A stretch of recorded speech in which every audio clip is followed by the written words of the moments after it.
Howdy and welcome to Your Why, Season 3, Episode 6. Today we have Adam and Jennifer Balduff on from Tapachula Mission on the Move.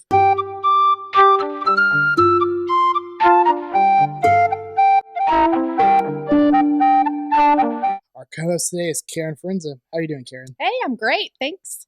No, good. Do you want to kind of introduce yourself to the audience, let them know who you are and what you do here at Chapelwood? Sure. Well, I'm on staff here at Chapelwood, and I've been here for almost 24 years, which sounds like a really long time.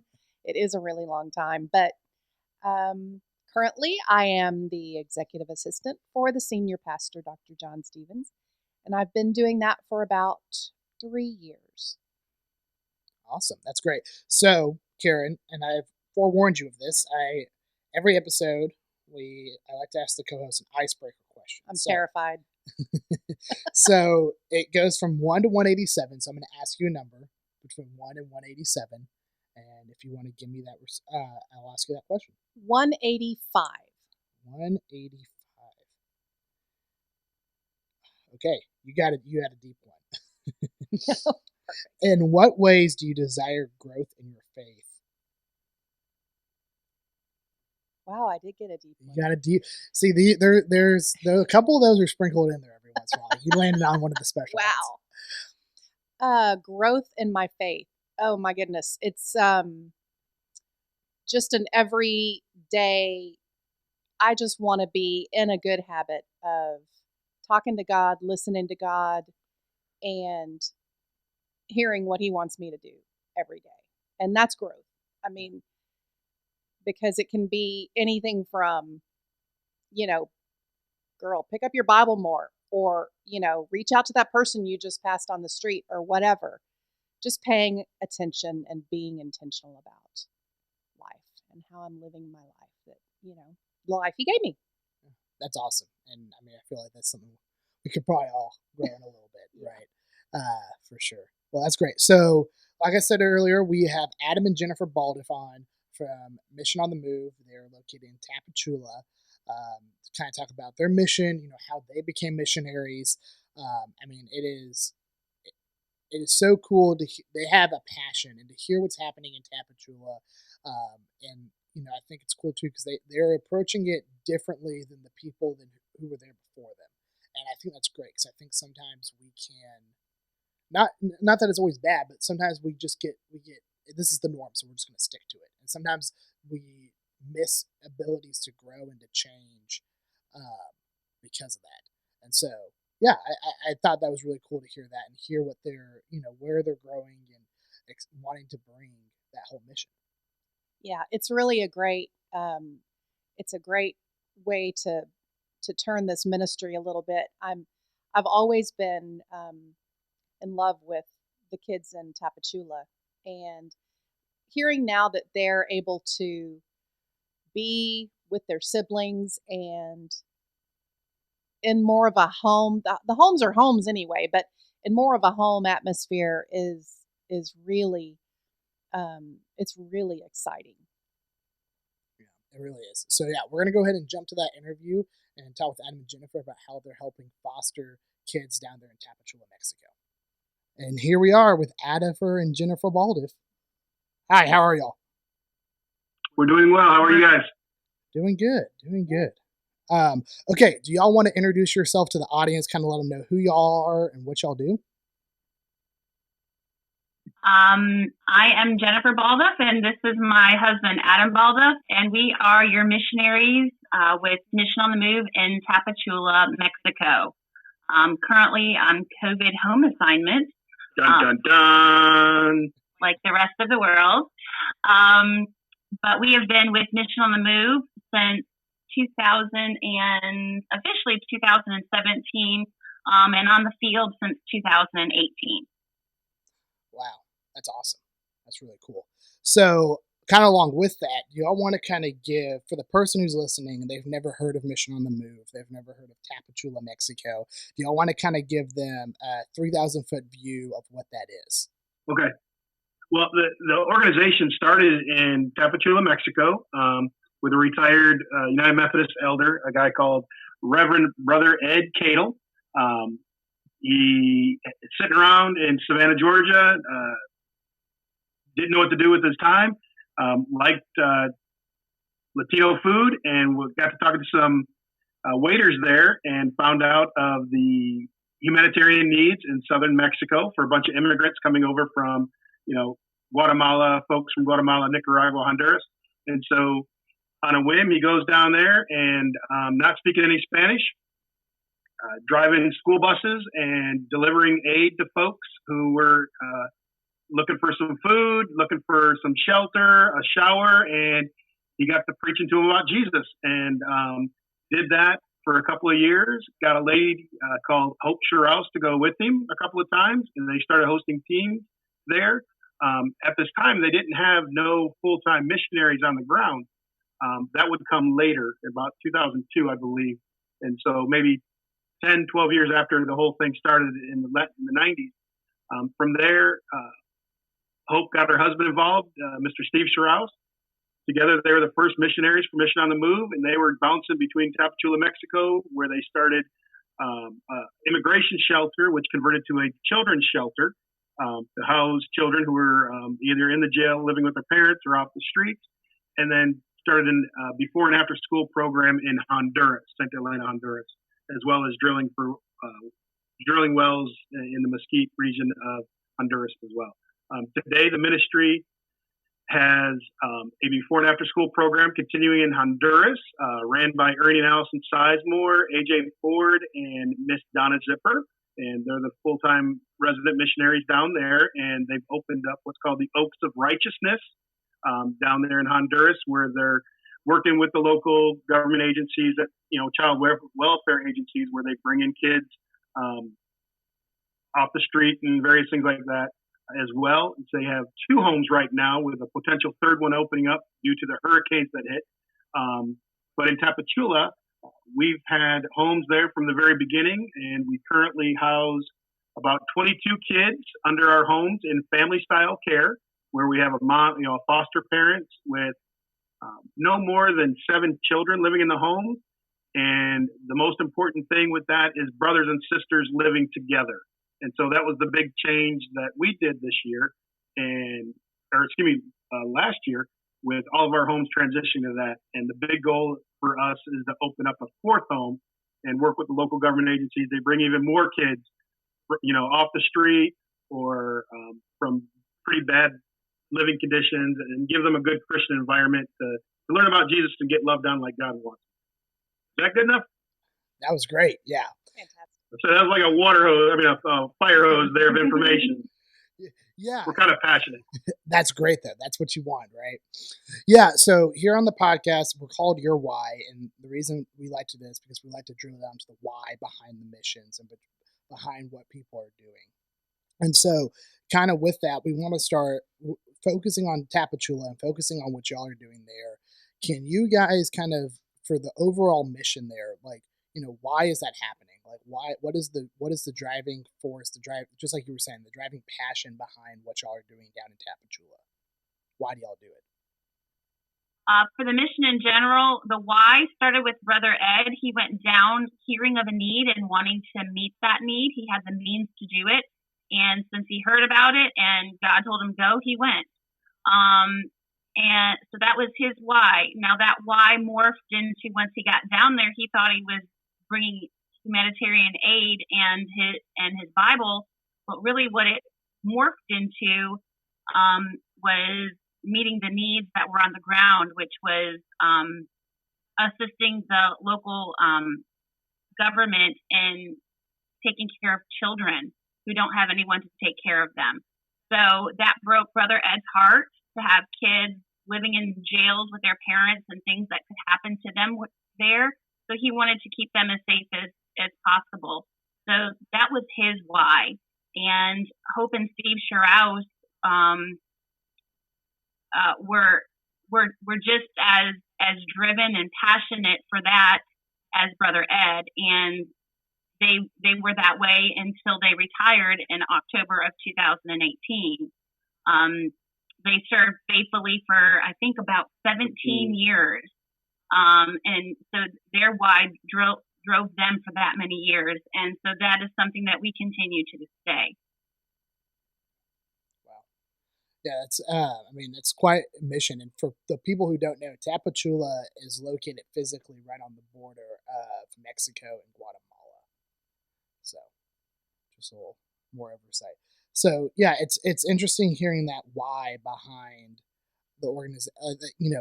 Going down there for one mission and then seeing the needs that are in that community and adapting to that, and just having Brother Ed's heart, morph towards that need and wanting to help there. So what does that look like through the years as that's been the mission? We're trying to help these kids that are there. Their parents are in jail, and we're trying to help them out. We're trying to help raise them. What is that? What does that materialize into over the years? So Tapachula is the first major city that immigrants from Honduras and Nicaragua, Guatemala will hit when they cross the Guatemalan border. You don't typically cross in Belize because they have different immigration laws, and the rest of the southern border of Mexico is really like an Amazon rainforest. It's really thick jungle, and so when they first cross from Guatemala, the first major city is Tapachula, and so there's just a large population. It's the Chiapas is the state, kind of like Georgia is a state or Houston or Texas is a state, and so the state of Chiapas is the poorest of all of the Mexican states, and so there's not a lot of work, there's not a lot of resources, but there's a lot of folks who are in unfortunate situations from hard backgrounds, and so the need, just like a lot of places in the world, is extremely great. And so when Brother Ed was like, all right, where can I best take care of the lambs that God has called me to take care of? He was driven to care for these folks. And so for us, our why is to continue that service, if you will, of caring for the poor, reaching out to those who are in jail down there, and making sure that their kids are taken care of, and providing a stable environment to where they grow up to be leaders in southern Mexico instead of joining a caravan to come here to the United States and look for work. We're training leaders up down there, making sure that they have a good, solid Christian foundation coupled with an education that is going to provide them a long-term stable job. So they can stay in southern Mexico and help their country that they're proud of as well, just like we are. If I can jump in right quick, I think it's important here. One of the things that drew me in and the teams that I've been on are the stories of some of the kids, and a lot of people don't understand the prison system in Mexico, and I certainly don't understand it. I'm no expert, but what got me when I first heard about Tapachula and why I went to begin with was the stories that I heard about how entire families live in the prisons, and they don't, it's not like you get your 3 squares a day and you get a nice bunk to sleep in. It's like it's crowded, overcrowded conditions, kids sleeping on the floor, and you have to sell things to make money to buy your food in the prison. Mm-hmm. So that's, I think, that's important to make sure that people know. It's not like, they seriously didn't have anywhere else to go. Kids and families didn't have anywhere else to go. If the dad went to prison, the mom and all the kids went to prison as well. Right. So those laws have changed, I think, now. That's not the case anymore.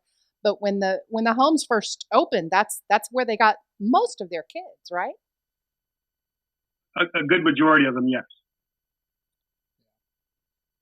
Wow. Yeah. Currently, we only have one set of siblings whose parents are in jail right now. The rest of them have come from the government agencies, from broken families or very poor families, or kids who were orphaned or abandoned, unfortunately. So, yeah.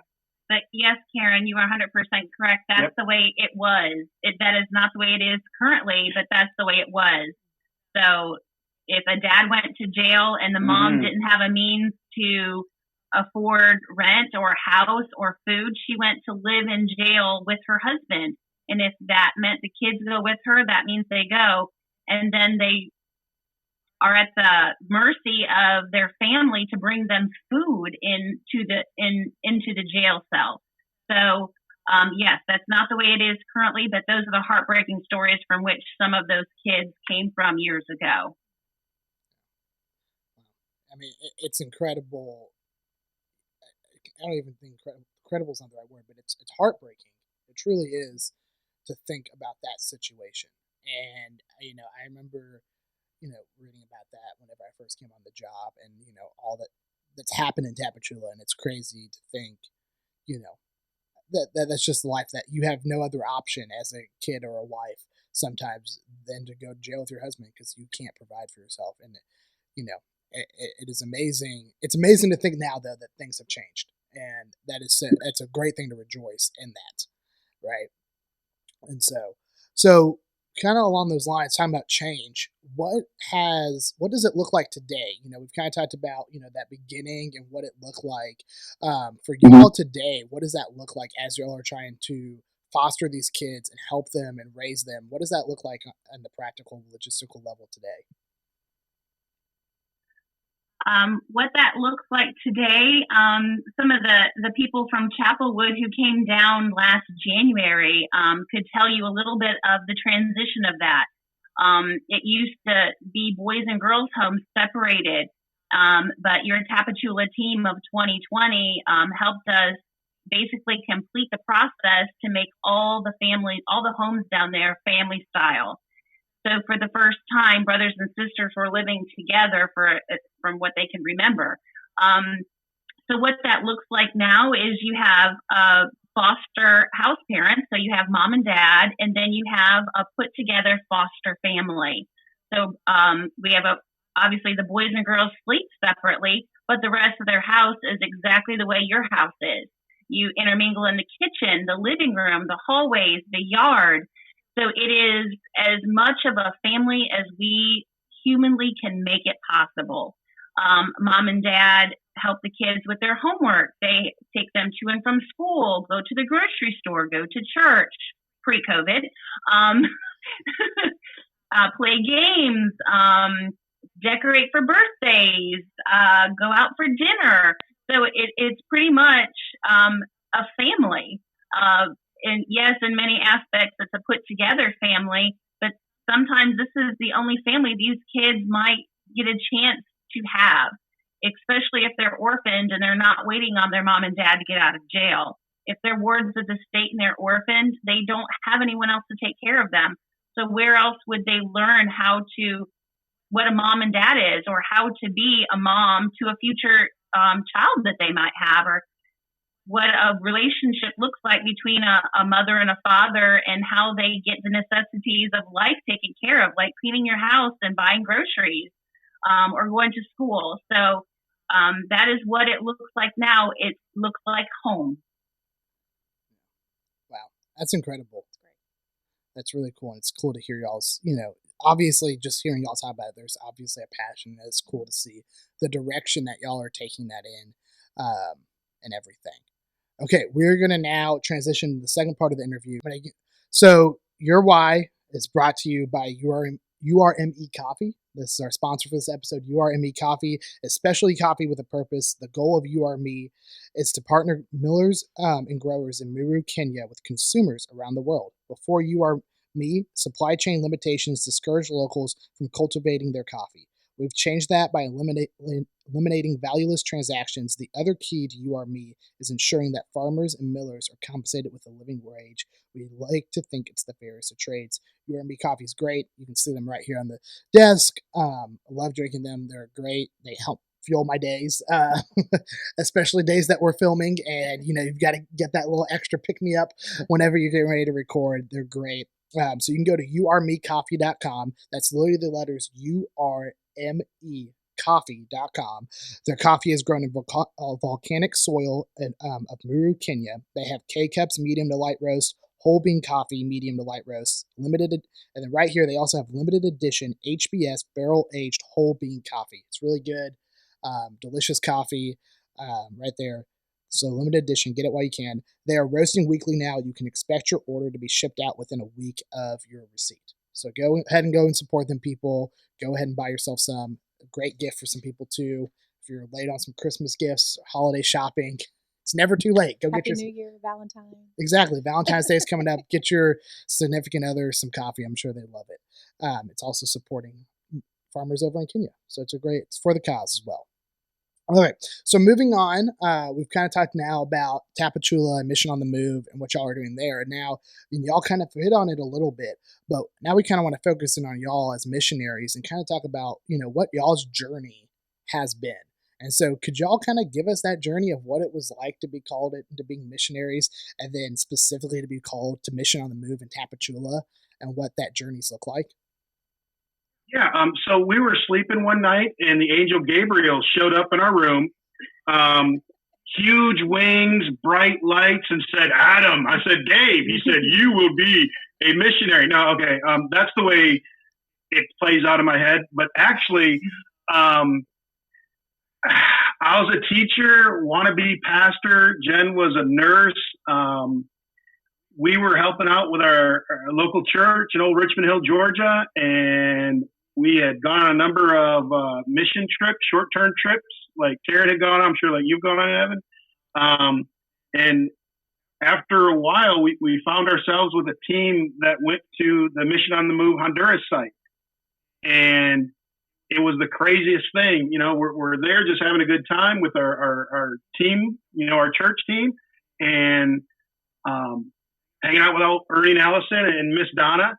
And on Wednesday, I can remember this vividly, and it's kind of like the Gabriel story, but, we were stinking for Jesus, and we were staying at this little hotel called the Hotel Honduarte down there in Old Honduras. And the shower system, you only had one shower per day of hot water. And Wednesday, it was my turn to take a shower. And so I get done, and I come out on the back patio, and there's Jennifer with this weird look in her eye. And I'm like, okay, she either stroked out or she's got something really important to say. And I said, "Babe, you all right?" And you remember what you said? I said, "Could we do this full time?" I'm like, looking over a lake? Yeah, that'd be great. I buy one of these hammocks here in, Honduras and take it up there and I don't know, move to Lake Erie or something, or Lake Okeechobee here in Florida or something. And I'm like, yeah, sure. But no, she meant something different. It had just been, and that sounds really stupid probably for you listening, like, okay, so Adam got out of the shower, you guys have been stinking together for Jesus in Honduras, like we don't understand how that's a call story. It's not pretty, but it's crazy, and that's just how it is. It's not a perfect little package, but when God calls you, you got to be ready to respond. So we were stinky, and we were raw, and we were open to whatever He had in store for us. So we briefly talked about it, and then we got two what we consider very clear signs, both from our team leader of that team. He had mentioned a few hours later, out of the blue, he said, "We can't do anything like this, but if you and Adam ever did this, we'd be your first supporters." His wife kind of nudged him and said, "Don't be giving away our money without talking to me first." So, but then the very next day, Donna turned around. We were trolleying off to go get some flowers for the mission site, and she turned around and said, "Jennifer, you and Adam would be perfect for our Tapachula ministry." And I told her to turn around and mind her own business. But we had really, really good jobs. And we had a really, really good American life. And I had a really, really nice boat. And I didn't want to give any of that up. And so we came back to the States after our mission trip, and it was honestly the first thing we talked about in the morning and the last thing we talked about before we went to sleep. So that's when we kind of knew, and we have 3 children of our own. So we said we have to put some things in order, and God helped us out. So the boat sold in like 24 hours. The house sold. It took a lot longer than that, but things were things were put in place, and our children were extremely supportive. And since, God called us and we were already at a site for Mission on the Move when he called us, it seemed clearly, well, let's look to see if Mission on the Move needs help. And lo and behold, look at there, Evan and Karen, they needed help in Tapachula. So we just figured it was a match made in heaven. Yeah, as a kid, I'd always heard, and a teenager, and being at the church, that when God calls, you'll hear it, and if it's meant to be, it'll be, and God will open a door, blah blah blah blah blah blah blah. Well, daggone it, if we didn't live through it, I'd be like, I believe. To other people. Yeah, that happens to everybody else. I believe, but help my unbelief. But man, like I said, if we didn't live it and go through it, I would have never believed the story. Like when she says the boat sold in 24 hours, it literally sold in 24 hours, and it was a brand new boat. And for those that know boats, you don't get what you owe on a boat. Not only did I get what I owed on it, I got $1,000 more to help us get ready for the field. I mean, it's just like, all right, God, man, yeah, okay, I finally get it. Thank you. I know I'm broken and lost and sinful and don't know anything, but dear Lord, okay, we're good. Where do you want to go now? And it was just one door after another. It's just, like I said, if we didn't live through it, we wouldn't believe it. It's just too good of a story. I mean, it really is. And it's incredible because I always feel like, sitting down talking to people about, whether they're missionaries or they're plugged in one way or another to, just helping people out, loving one another across, whether it's locally, it's globally, whatever it is. People always get called, and I feel like the way that they least expect to get called. And, I feel like, it is really cool to hear, though, that, God just putting that nudge on y'all's heart and y'all following that nudge. Because I feel like so many people are quick, and myself so many times are quick to dismiss that nudge. But it's cool hearing that, it wasn't like this big flashy moment, but just, a nudge. And that's really cool to hear. Yeah. It was a constant nudge. It's not a comfortable nudge, I'll tell you that, but it's a constant nudge. And how cool also that your daughter Sydney got to come and experience that with y'all a little bit, right? Right. Yes, she did. She was 14, 14 when she moved down there with us. So she got to be a part of that journey, as that's what she calls it, be the journey with us. And she got to live a little. She got to live a little differently and experience life that she would not have got to experience here in the States. And she's very thankful for that experience, for sure. Wow.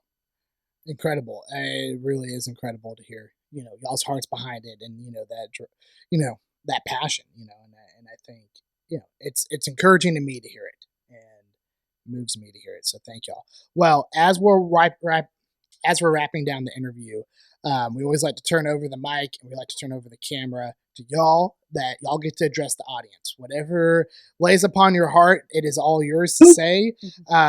Maybe ways that people can get involved with Mission on the Move, maybe ways they can give, anything like that. Whatever is on y'all's heart, tell the camera, tell the audience what y'all want to hear. Like Jen said, this form of foster family ministry is expensive. Little Jose, before he was in a foster family, he cost us about $200 a month to make sure everything was taken care of. And right now, because we're dealing with less kids in each individual house, the costs have gone up. As everybody knows, families are expensive. And so we are looking for child sponsors. Thank God, us personally, our level of support is fine. God has provided Jennifer and I, the resources and the personal sponsors to do the work that we're called to do. But we're always looking for child sponsors, folks that walk alongside Mission on the Move and sponsor kids in Mexico and in Honduras to make sure that during a global pandemic, we don't turn away any child, nor do we lower the level of care that we're giving them. Because if we weren't there, these kids would be in a government orphanage, and you're like one of 50 kids in the orphanage, and you're just going to fall through the cracks. But God has placed these kids in our homes, and we want to keep them there and make sure that they're loved on the way that God would love on them. And so we have folks that are dedicated Christians that want to walk alongside these kids, but we need, Christians here in the States to be willing to dig deep and help us out. So, yeah, man, if we could plug some child sponsorships. And the beauty is Chapelwood is not strangers to child sponsorships, because we have a few in your congregation. We'd love a few more. So, but not only that, you remember we said our call story was a bit crazy, but even a crazier thing is the need down there has grown exponentially since the pandemic. So, like I said, we like to meet need. So when the government orphanage calls us up and says, "Hey, we have 10 kids, could you help?" We have the space, we just don't have the funds. So our big goal for 2021 is to open up a 4th home. So the need is there. We just need the funds behind it. And that really involves the child sponsorship. It's not just writing a check out every month to little Jose. It's a relationship with a kid that needs your love and your support and your prayers. And guess what? He's praying for you just as much as you're praying for him. So that's our big dream for 2021. And so we would love to have conversations with anyone that's interested or getting a nudge from God in that direction. That's incredible. Where can they go to donate? Is there a website? They can go directly to it's missiononthemove.org, our website, and you can donate to Mexico Operations, which goes directly to our Tapachula ministry. So missiononthemove.org, and then select donate now, and then fill in the amount of $10,000 and hit submit. Yeah. It's that simple. That's simple. That's simple. Okay, great. No, that's if great. you never ask, the answer is always no. Yes, that's true. No, that's great. And we will be linking that whenever we post this on social media as well. So if you're listening, you can go to our social media as well if you want a shortcut to that. But yeah, I know. Hey, Adam, Jennifer, it has been great having you on. It's been such a blessing to be able to sit down and talk to y'all about y'all's passion and about what's happening down there in Tapachula. We appreciate it. Thank you so much, Evan and Karen in Chapelwood. And we're back. Man, what an interview that was. I mean, it is, like I was saying in the intro, they have a deep passion for this. And, I mean, it is clear in everything they're saying. I think one thing I'm taking away from that interview, and it's funny because I think it kind of correlates with what the icebreaker question and your answer to that, is that God puts little nudges in our life. And sometimes they're easy to ignore, or maybe not even easy, but we just want to ignore them because they seem inconvenient to ourselves. And so, hearing them talk about that and, just really being more in tune with that and following where God wants, where God's nudging me to go. And I think that was something I really took away from that whole interview. Yeah. And something else about Adam and Jennifer and the way that they relate to those kids, they are in the trenches when they are down there. It's not like, the kids don't even know who they are because they're like the head missionaries or whatever. No, y'all, they're in the kitchen. They're doing the cooking. My last trip there was the first time I had been on a trip with Adam and Jennifer as the missionaries. And Adam is such a great, he says he's a wannabe pastor, but he's such a great influence on those kids. And he leads them in devotionals. And I'm pretty sure his Spanish has probably gotten better from the first time that I was there with him. But they really pay attention. And they're all over him. They want to play. It's like the fun uncle. That's who he is. And yeah, it's something. It's really something to watch. They have a huge heart for all those kids. Yeah, just a neat couple, and everything they're doing is amazing. Well, something I kind of wanted to talk about in the outro was Karen, and you kind of have alluded to this and talked about it a little bit throughout the whole process, but you've spent some time down in Tapachula, and I remember yesterday through the walkthrough, you were trying to count how many times you've been down there. Okay. Yeah. I had to go through my passport Yeah. to count the number of stamps I had from Mexico, because I honestly could not remember how many times. I've been there 8 times. Okay. 8. I mean, that's incredible. So yeah, do you want to kind of give us a little insight to what that looked like to go down there and help be on mission there? Sure. So I was very blessed to be able to go on the very first trip that Chapelwood did to Tapachula, and that was in 2005. That was the first one. And at that time, there was one home. Well, there were 2 homes. There was a girls' home and a boys' home. And the girls' home was actually, it belonged to a couple that was helping the mission at the time, and they gave their house to the mission and just let the girls all move in. And then there was a boys' home, and we our team helped build a wall outside. So there was a lot of physical labor, and then there was also an inside group that helped take care of the kids and do the laundry and the cooking and all that. So immediately, my heart was stolen, because the children, they're beautiful, they're hungry for attention. They were. And hearing the stories, like I was talking about, what some of them endured in the prison, it's heartbreaking. And I'm so happy that their system has turned now, and they don't allow kids in the prison anymore. But it was the only thing to do at the time when I first started going.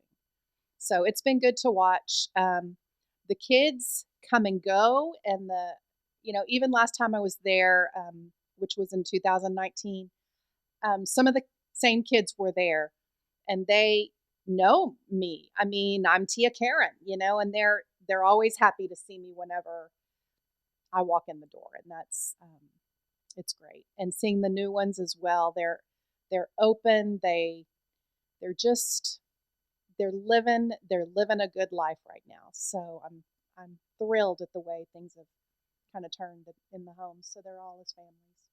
Yeah, I mean, it's incredible, and I'm excited for the day I get to go down there. I'm not gonna lie. Whenever we sent our team in 2020 down there, and seeing the picture of everything, I was kind of jealous. I was like, dang, I wish, I wish I was down there. Those kids. It's incredible to be able to go down there, and be able to serve on those kids for a week, and so.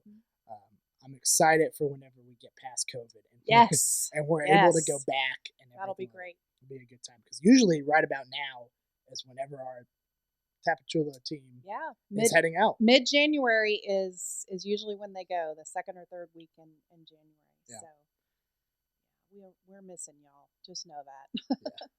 That is true. Well, Karen, as we kind of wrap down, as always, we like to leave the call to action to the co-host, and we'd love to Sure. So I pray for these kids in Tapachula all the time. And to be honest, I'm not even current on which kids are there right now. But I know the ones that I've been with before, and I know that they still need my prayers. So I keep Tapachula in some way, shape, or form on my prayer list at all times. And not to mention Adam and Jennifer, they gave a great spiel about helping them, being a sponsor for a kid. I'm currently not a sponsor for a kid, but I'm really glad he said that, because I'm going to look into it. It's just they need all the help we can give them. So, and they also have a great Facebook page. So I'm not sure exactly. I think if you just search for Mission on the Move, you'll probably find. Adam keeps it up. He's very current what's going on. And do that too, so they can be at the top of your mind when you're thinking about what to give, or who to pray for, or how to pray. There's tons of information there. Yeah, they will be tagged in our post on social media whenever this episode. So if you're looking for those social media pages, just go to our Joey Chapelwood serving, and you'll be able to find them tagged on these most recent posts. Cool. So it'll be good. Yeah. Well, as we wrap down, like at the end of every episode, I like to remind y'all that this is not just a conversation between me and Karen. It's not just a conversation between us, Adam and Jennifer Balduff. It's a conversation between us and y'all as well. Like, this podcast is called Your Why. You've heard these stories of these people who have passions and how God has moved and called them. And we're hoping that through hearing these stories, you also feel called to something. Whatever it is, there's nothing that's too small or too big that you can't accomplish, that God's not calling you to. So listen to those nudges, people. Listen to those nudges. And so, as always, we'd love for you to subscribe, review, and like this podcast. Share it. Tell your friends about it. We really believe in what we're sharing here, that we're sharing good news here, that this is uplifting news in a year that has been very chaotic and very stressful. We like to think what we sit here and talk about here, this is good news. This is some light in the world. And so go ahead and go share that, people. We'd love that. Follow us on Instagram and Facebook at Chapelwood UMC, at Chapelwood_UMC_serving on Instagram, and at CUMC serving on Facebook. And as always, people, go and find